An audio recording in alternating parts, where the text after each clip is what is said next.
IDTV మన ఉనికి మన వాణి.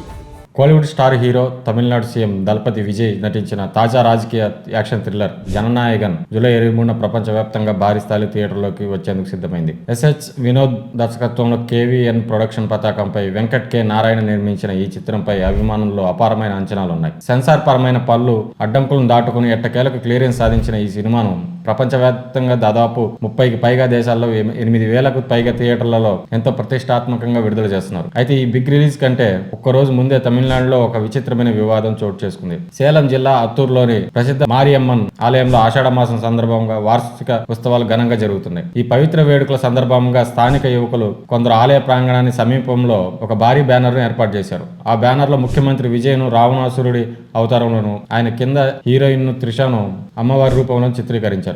ఎంతో నిష్ఠతో జరుపుకునే దేవాలయ ఉత్సవాల్లో సినీ నటులను దేవతల అవతారాలలో పోలుస్తూ ఇలాంటి బ్యానర్లు పెట్టడంపై స్థానికులు, భక్తులు, నెటిజన్లు తీవ్ర అభ్యంతరం వ్యక్తం చేశారు. వివాదం పెద్దది కావడంతో రంగంలోకి దిగిన పోలీసులు కడై వీధికి చెందిన చంద్రు, తలైవాసల్ ప్రాంతానికి చెందిన గోకుల్ అనే 2 యువకులపై కేసు నమోదు చేసి విచారణ వేగవంతం చేశారు. ఒకవైపు ఈ వివాదం సాగుతుండగానే మరోవైపు జననాయగన్ విడుదల సందడి కోలీవుడ్ లో పీక్స్ కు చేరింది. పూజా హెగ్డే కథానాయికగా నటించిన ఈ చిత్రంలో బాబీ డియోల్, ప్రకాష్ రాజ్, ప్రియమణి, మమితా బైజు వంటి ప్రముఖ నటీనటులు ముఖ్య పాత్రలు పోషించారు.